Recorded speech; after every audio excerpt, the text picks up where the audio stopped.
Welcome back, ladies and gentlemen, to the BTS coverage of the Frankfurt qualifiers. We're now on the EU region. It's the third day, so now we have playoffs. There's 2 days of group stage. Now we're in the 2 days of playoffs. First day of playoffs, only one team gets eliminated, and you still have 3 teams left, but you don't actually know who's gonna go on. SCA, we have 3 teams left. Alliance looking like they are on the brink of eliminating Team Liquid. Shocking. Really, That definitely. really actually is shocking. It is. Yeah, I said that a little bit facetiously, but it actually is pretty crazy. And been playing a really solid one. We talked about they basically just won one team fight in the last game, and because of the item build that you saw out of Liquid, it ended up translating into them winning the rest of the game somehow. And well, just by a Naga Siren getting that Octarine pretty quickly. And very curious to see what the response is going to be as we move forward into this one. Anything in particular that you are really looking forward to? You think you might end up seeing a very comfortable draft out of both teams and just try to reset the score and Liquid hopefully end up persevering through? I actually think Liquid has. It seems like from the games that I've watched, they've been caught by surprise from the strats because they weren't very well prepared for the Naga, even though it was revealed pretty early. And it's what Alliance likes to do. The late game, I was looking at their other Dota buffs. It's like anti-mage plus some other super hard late gamer for him, as opposed to like an Ember or Gyro, anything that's more early game centric. And then they got caught off guard by the Meepo earlier, but that's more understandandable. Yeah, definitely. So both of the games is just like, wow, we got outdrafted. What do we do now? And then they just kind of crumble.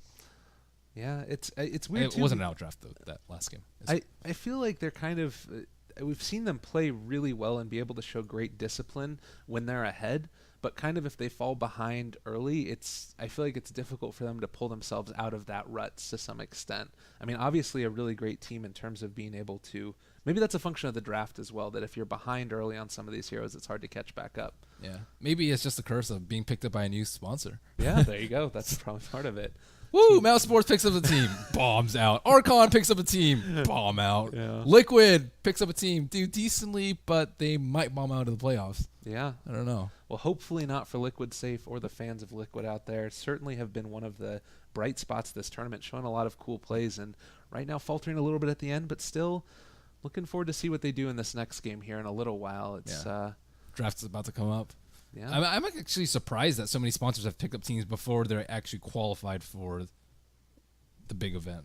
That is true. I mean, you obviously want to avoid the implication that, we're only picking up this team because they're here, but it's still... Is that worth the risk of they might not qualify for the big event? Point.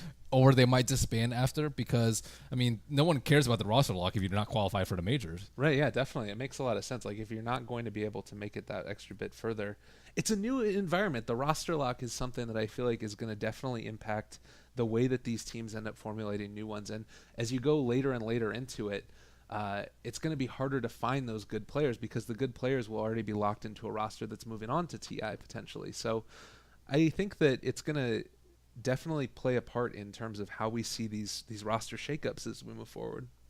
Really curious. I hope Team Liquid does not disband. Please, Same. please don't. Yeah, I feel like they're probably not going to. They seem pretty solid. I heard a Dyer's turn to ban. It's time to get into the draft. Let's do it. Go. K-pop. Excited for this one. So right off the back, the Dark Seer banned out, as well as that Queen of Pain, Broodmother, and the Doom, not wanting any shenanigans at all this time around. Team Liquid banning out those 2 heroes there, and no real surprise. Some of the big key heroes in the meta currently, and Alchemist still in the pool there as well. Alchemist was completely ignored last game. Yeah, that was kind of interesting. Yes, the other SEA, it's like, we gotta ban this, or if not, we're gonna take it because we're gonna own you with Radiance.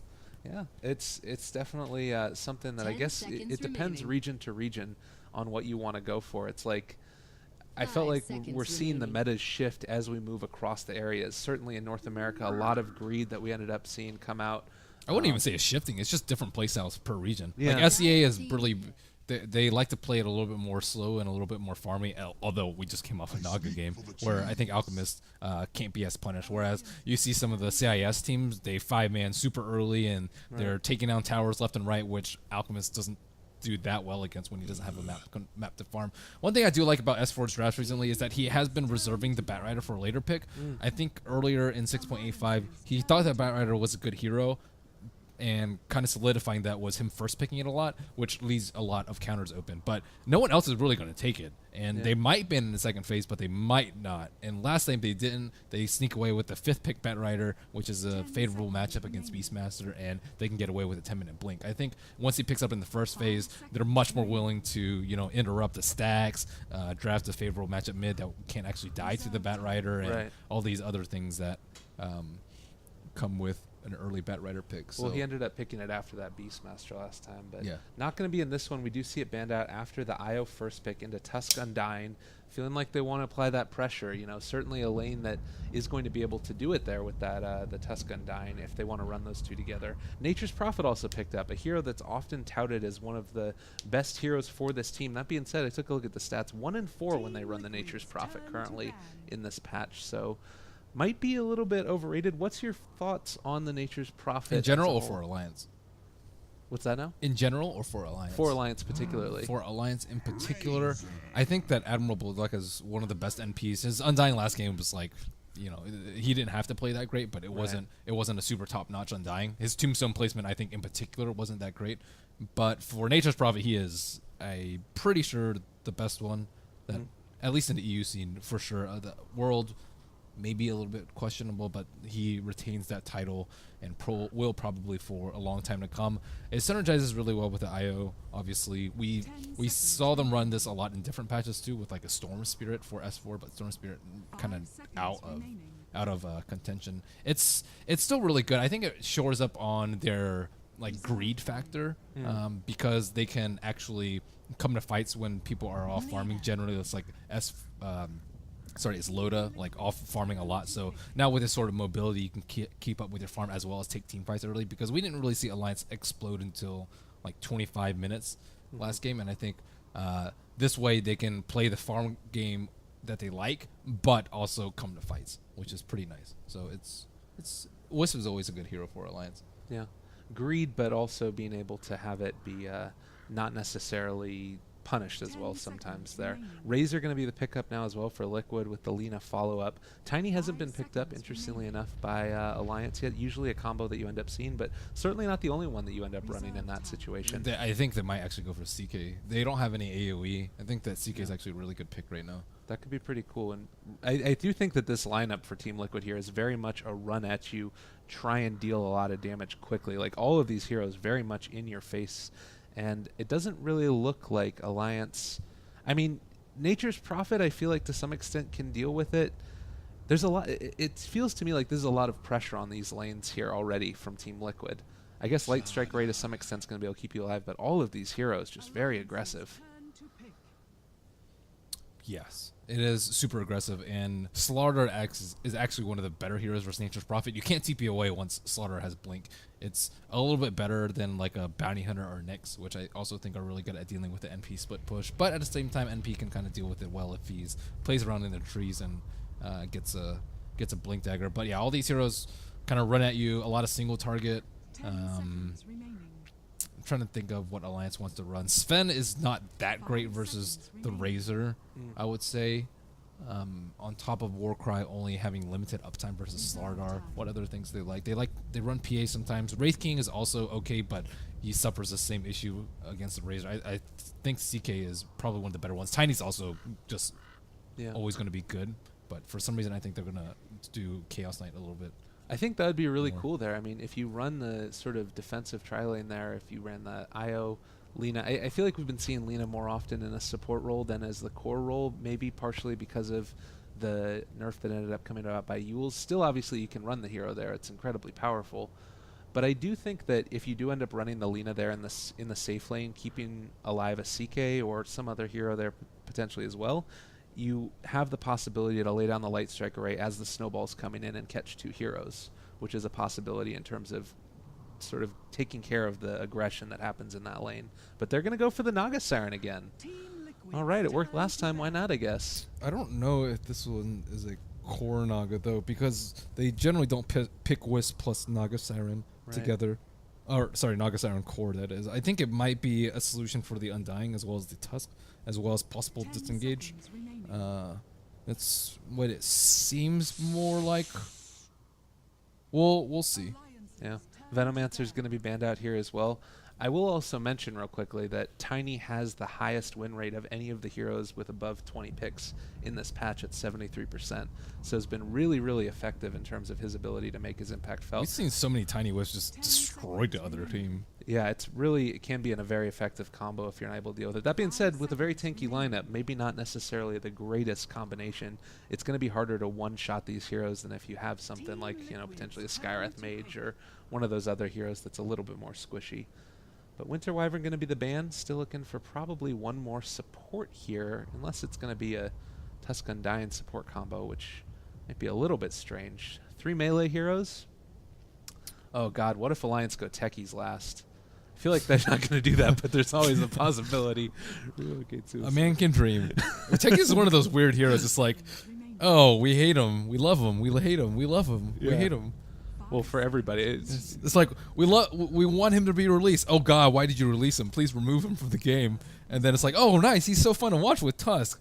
Oh wait, he's in every single game. Please don't pick him, so pups will stop picking him. It's like Frankenstein, honestly. Just one of those, the monster that went out of your control and is now going to destroy the world.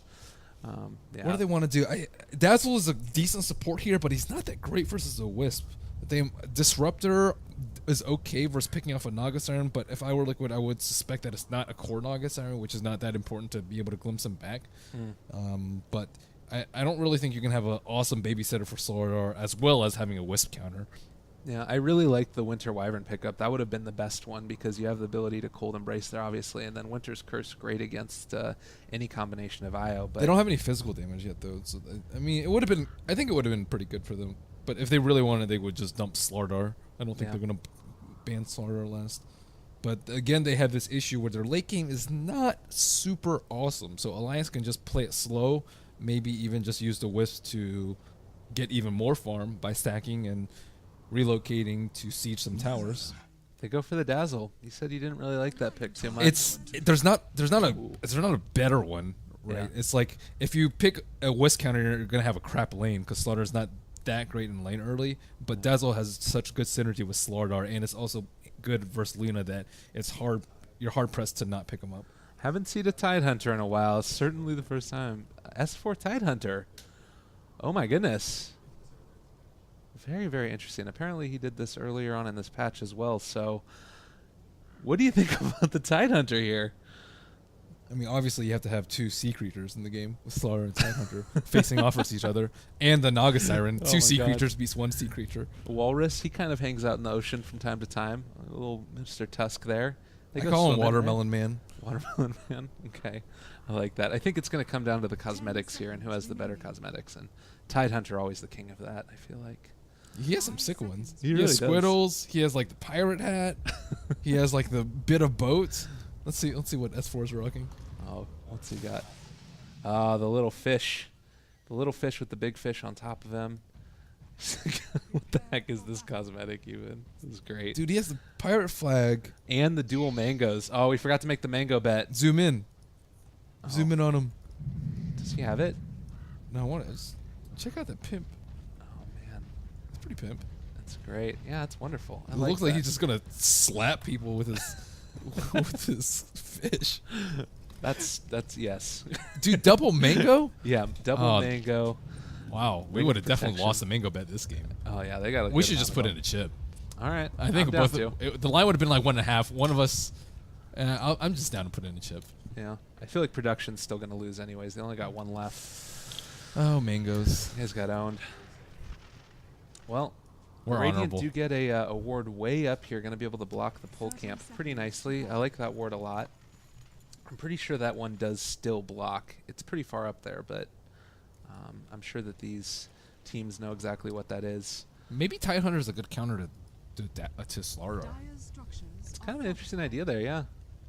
He is certainly going to have a ton of regen right now, and once he ends up getting that shell as well, it becomes very, very difficult to really deal any type of damage to him. Already 6 armor on him? Yeah, that's as good, and Ake is going to be able to pick up this rune, no problem at all. So trade out the runes. Again, we get a little bit of a glitch where it shows that both of the bounty runes are still there. Clearly not the case. Don't worry, just a couple of spectator things going on here. I want to look up some more information on Tidehunter, you carry on. Sounds good. Admiral Bulldog's going to be up in the top lane, does have boots. Interestingly enough, it looks like they're going to off to dual lane over here in the bottom with Lina Tidehunter, and in mid, we've got Naga Siren Io. So a very interesting combination of a draft. And Liquid, I feel like they're in a pretty decent spot to be able to deal with this. I mean, Fata in the mid lane, Razor is going to have a pretty good time here against the Naga Siren. Obviously, with the Io, it creates a little bit of synergy there where you're going to be able to stay alive a little bit longer than usual and be a little bit stronger in lane as well. But still a very tough one. Wait, you said S4 did this earlier? I can't find any information on this. That is K-pop. It's K-pop. It hasn't been in the last 100 matches with Tidehunter. Oh, okay. Gotcha. All right. Well, that would make a little bit more sense then. Okay, I'll look it up. I'll dig a little bit deeper. Sounds good. find the info.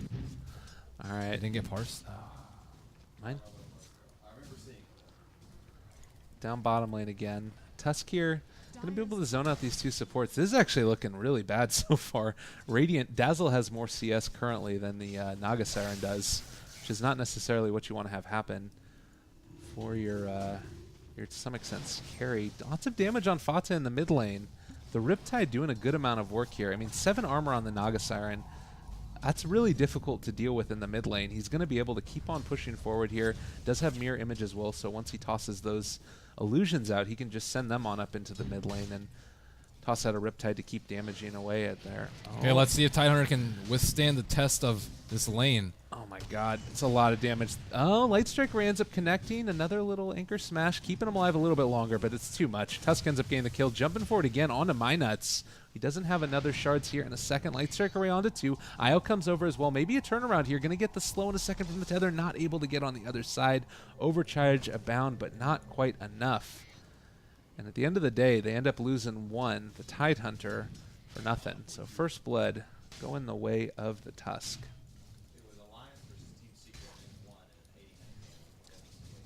Okay, cool. So Alliance Team Secret. 80-minute game. Interesting. So apparently it was also... Okay. The More sea information creature on strat. stats. This top lane's been going pretty good so far for Bulldog.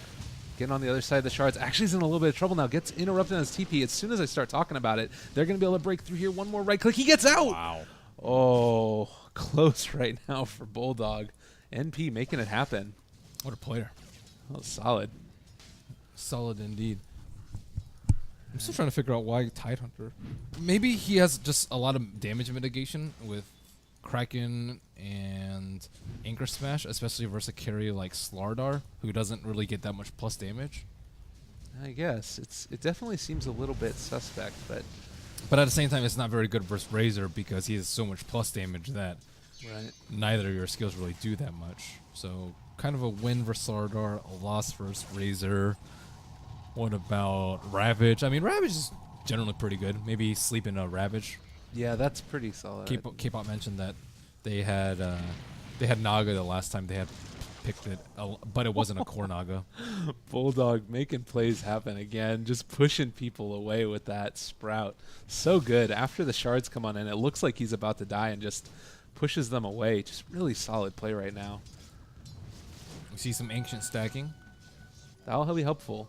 It does become a little bit more difficult, and this was something I was curious about, is how the changes to the Ancients were going to affect Tide's ability to take those. Because now that you're getting more attack speed out as well as the higher armor, it might not be as easy to be able to get a lot of damage out from Tide. Yeah, but he's still not going to take any damage. With a lot of Kraken and a lot of Anchor Smash, I don't think they have any more damage. It was just attack speed, right? Is he going to be able to kill him, though? I think so. With the Black Drakes, you get +2 armor, and it stacks. It's just going to take longer, but he shouldn't be in huge danger of doing it. Well, cool, then. Loda again over here, just continuing to hit away. Fata's stealing a little bit of damage, but not really a ton. And S4 trying to contest the pulls. No real problem here, making it happen. There is a Thunderhide camp, so 15% extra damage. I guess it'll be a little bit harder. But I think he could do it before with like a 0-2-4. You might just be needing like a 0-3-4 in order to take 0 damage from it. Yeah.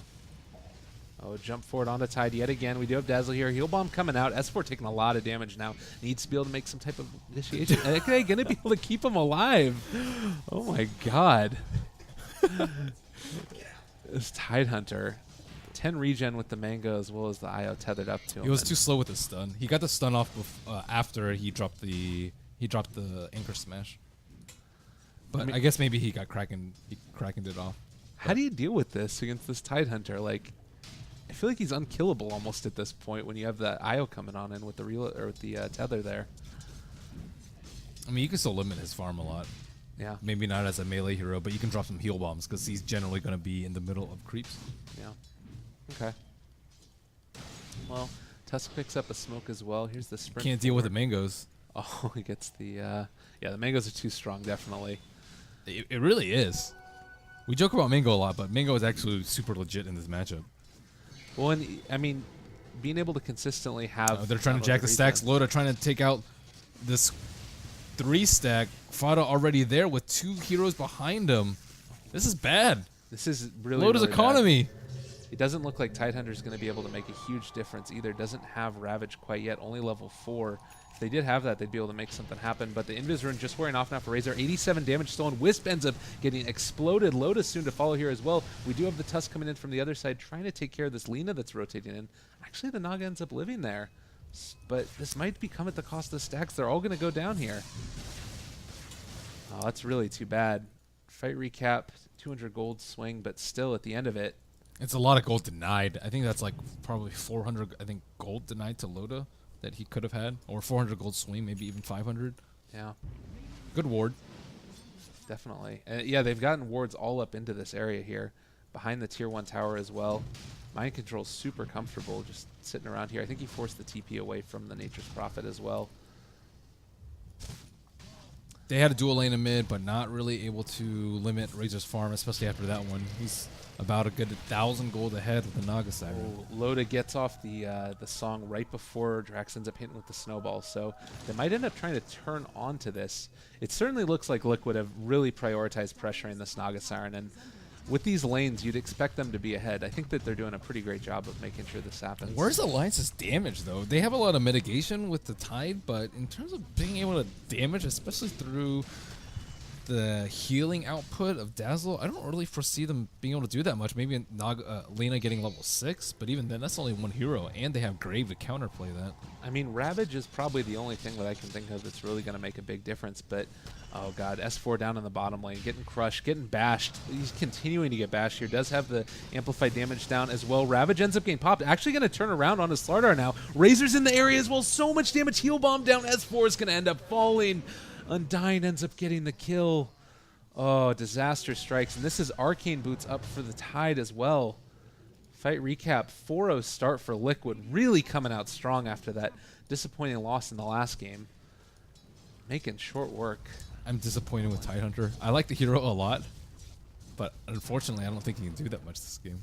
Well, and the blown first Ravage is so key as well. Like, you want to be able to really make something happen with that, and those stick charges. The rotations just came a little bit too soon, and we're able to make it work. Smokes with Kuro and Jerax, maybe looking for some more farming heroes in that jungle. Nature's Prophet going for Orchid first build, 700 HP if he doesn't tread toggle, and he is in a poor position. They do spot him. There's the shards coming forward. Maybe he's going to be able to get out a nice sprout here. That's the only chance he does separate himself. Are you kidding me right now? Admiral Bulldog able to make his way away, but it's still, I don't know. Is it time to invest in Quelling Blade? It might be at some point in time here. Slardar actually has one. I mean, Tusk needs one probably, but that's like the 3rd time that's happened now. Oh, jumping forward onto Lina. Minut's getting dove behind tier 2 tower. Well, Light Strike Array does end up missing. Gonna Blade as well. Where were you going? Oh, well, a little turnaround there for Alliance. They're getting very bold on Liquid. And in this game, the Naga Siren is actually super poor. 300 gold after Arcane Boots 10 minutes in. I think Loda was probably 1,200, maybe 1,000 gold richer at this point last game. And they keep on taking all of her jungle, too. Like, they're always in her jungle at this point. And they're not really taking towers or making a... I guess they're taking the mid tower now as I say that. But it hasn't really translated into much more besides just setting up their farm. Doesn't have Ravage for another 25 here. S4 wants to be able to make something happen with this haste rune, but a little bit too much to ask without the Ravage. How do you feel like Alliance gets back into this game here? Do they try and clear out the jungle or get I don't feel like they're games? that far behind. You can feel the pressure from Liquid that they always want to be in the jungle to limit their farm, but they're not actually getting the towers down. So I feel like Liquid's actually, you know, kind of scrambling to shut down Loda's farm, remembering what happened last game. Yeah. And they've blown through a couple of smokes already, and they're probably really frustrated that they also can't kill the Nature's Prophet, even though he TP'd Ron into a tombstone. S4 No up top tricks for on you. 9. Able to kill him that time. Meanwhile, trying to get a kill down on S4 in the bottom lane. Not quite able to make that one happen, but finally getting the kill. Ravage down bot. Ends up getting the turnaround. Matumbaman dropping low. Able to kill Tide and then just walk away. Loda wanted it. Does have Song up. Ends up using it. Fata's in the area as well. Oh, he got the bottle charge off before the sleep.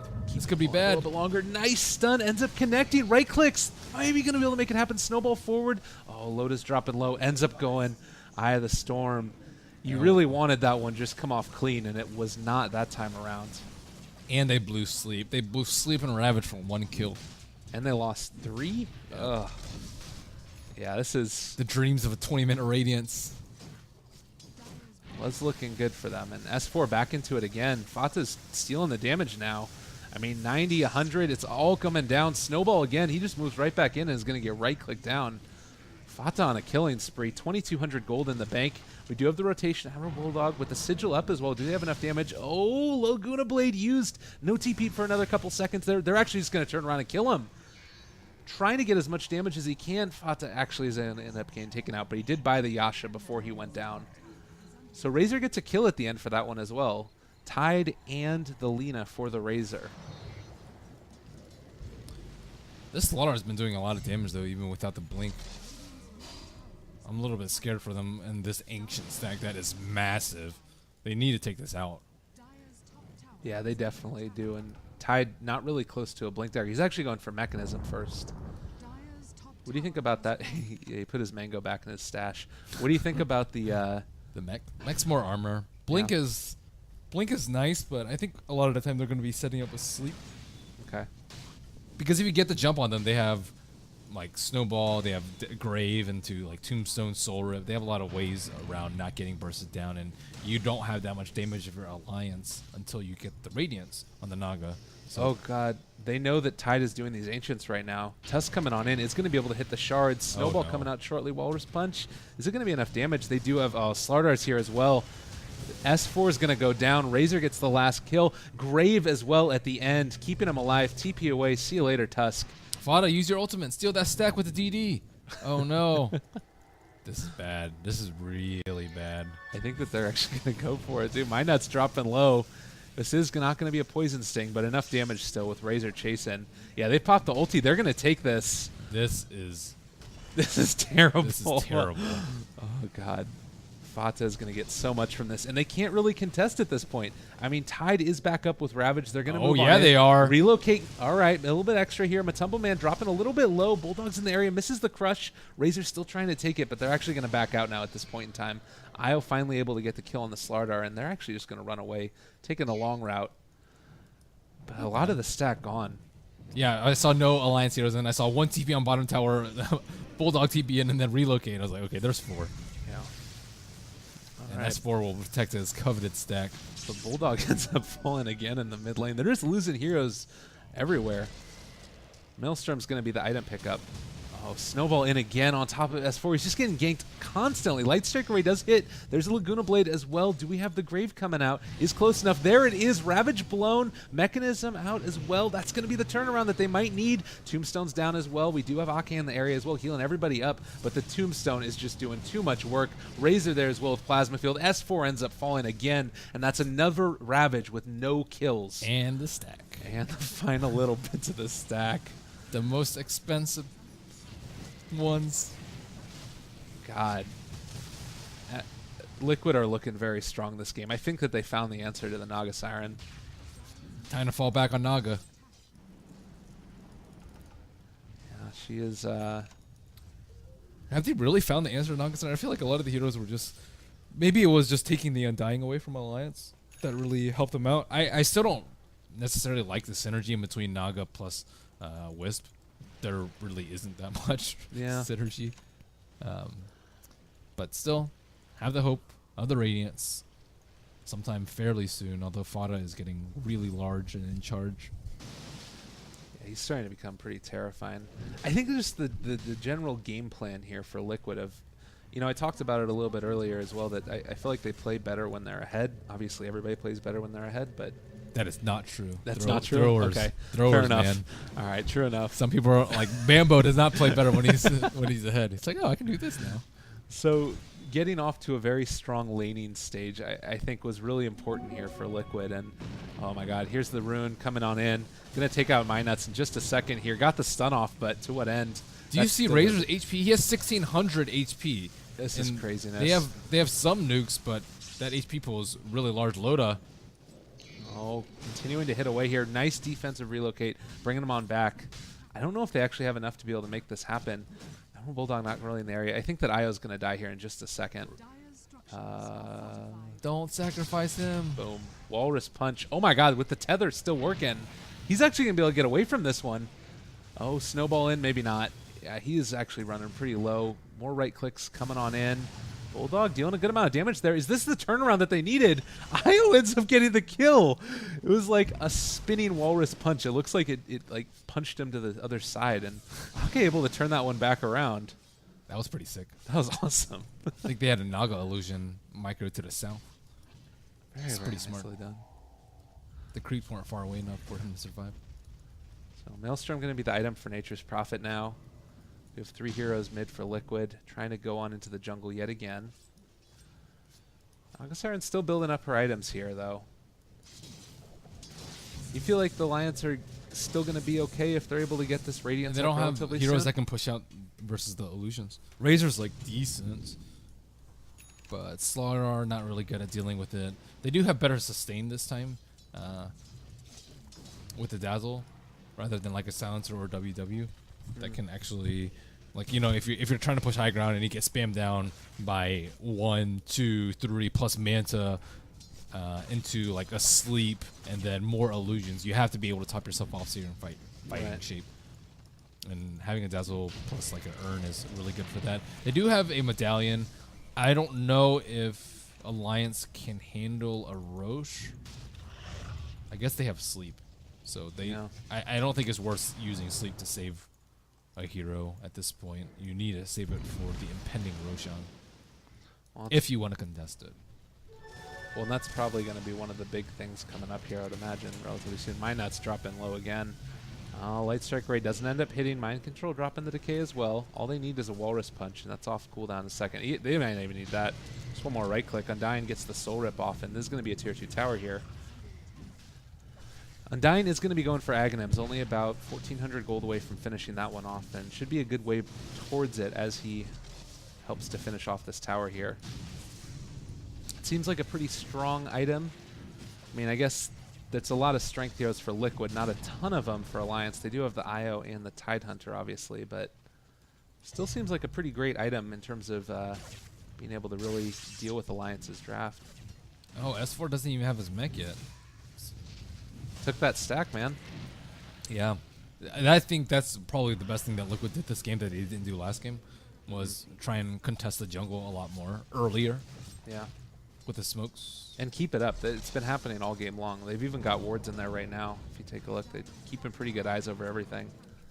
But at the same time, Alliance's draft, I think, is much weaker in that aspect that they have so many heroes that need to rely on the jungle. Nature's Prophet, even with like 6 sprouts, he still has to farm somewhere. And then you have Tidehunter who needs the ancient stacks, and then Naga and Io who want to use the jungle. So last game they had a Queen of Pain on Undying. Neither of those need to fall back on the jungle if they're having a rough time. Right. And the Batrider had a decent enough start and picked up 1 kill that he also didn't need to rely on stacks. So you only have 1 hero as opposed to 3.5 this game.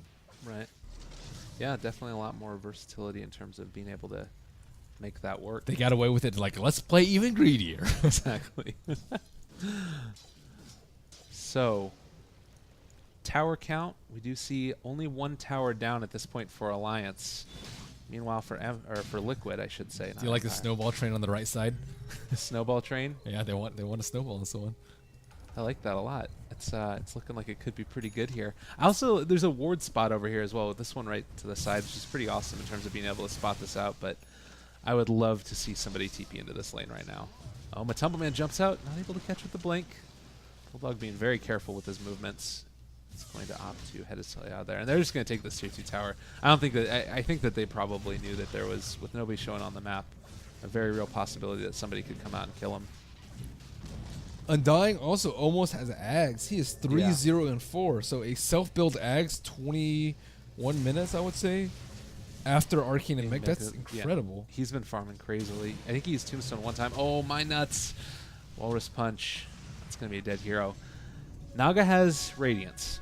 So, I mean, one Radiance does not a game win make, as the phrase goes.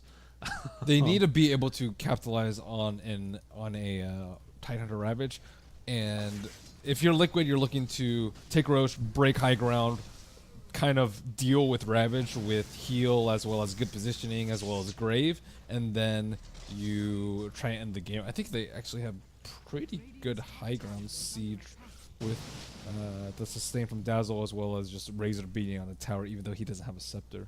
Yeah, I was kind of wondering if he was going to be going for Aghanim's at some point in time here relatively soon.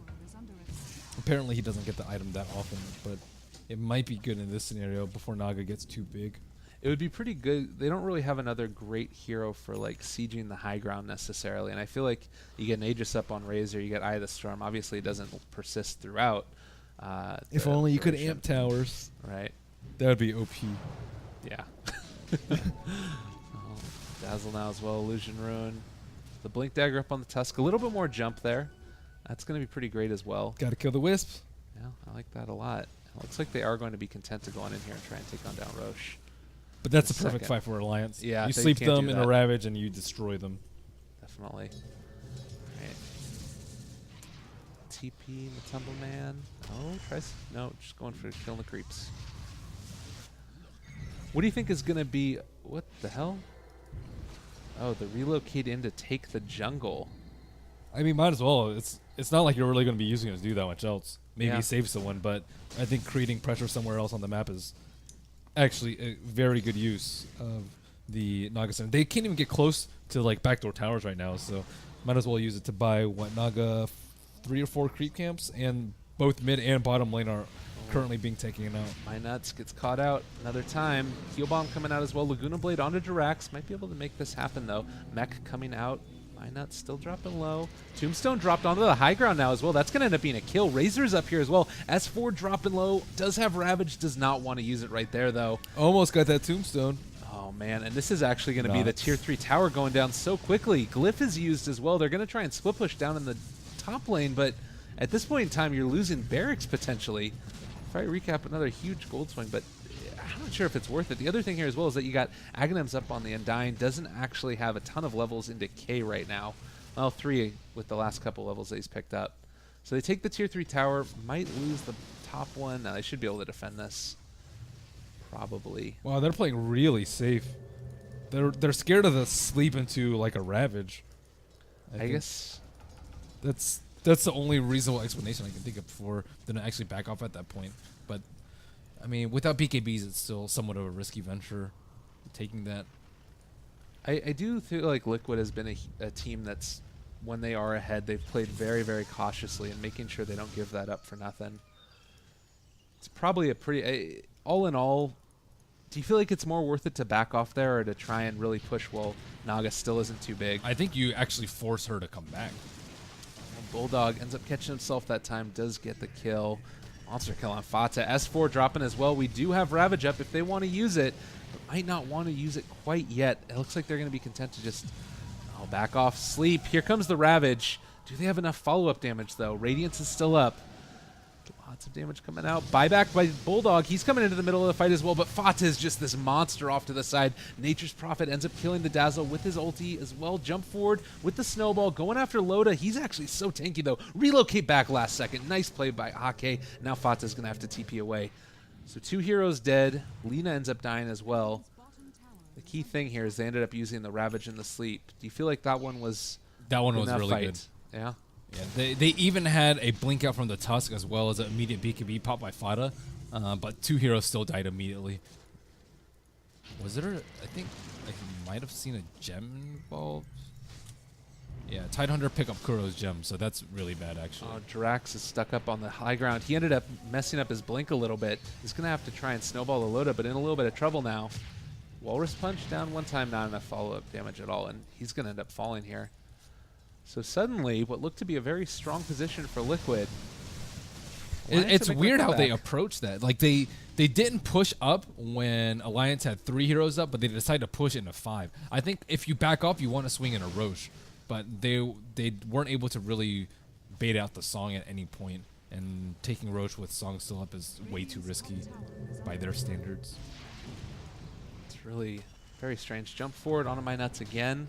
He's been keeping on getting killed continuously, but Dumbleman eating him for dinner or breakfast, depending upon the part of the world that you're in. Fight recap again.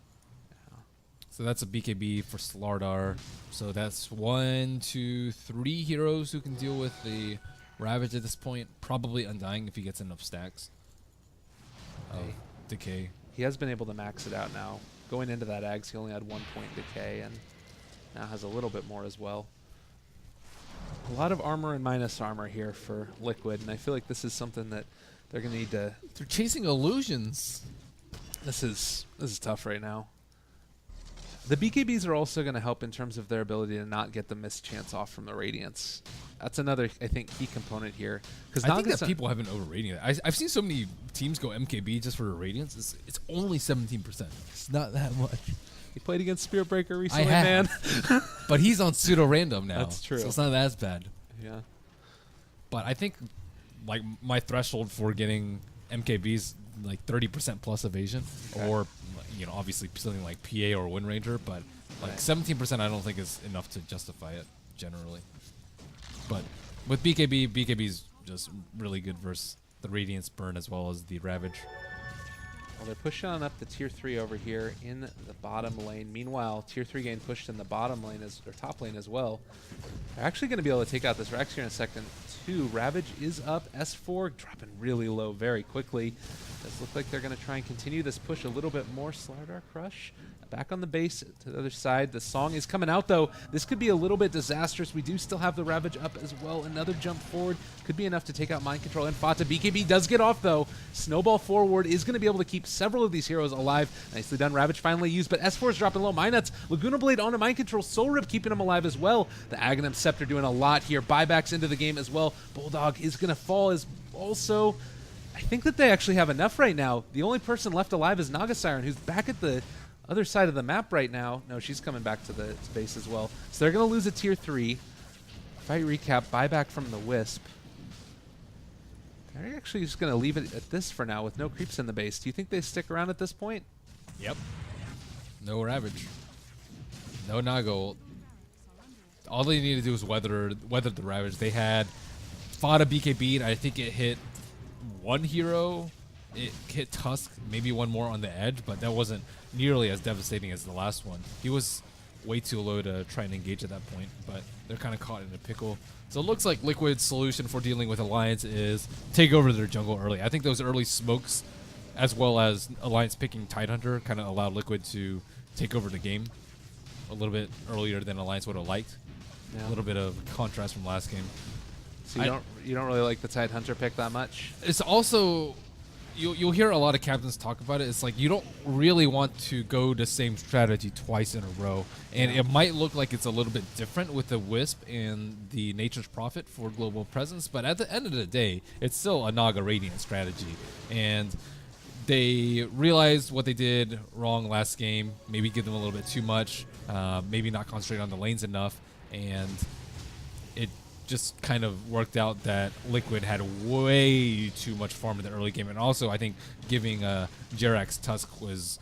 His Tusk is really, really good, too. Yeah. And he was able to pick off a lot of kills. Imagine, like, if Nature's Prophet didn't have those 6 sprouts, how much earlier would this game have ended?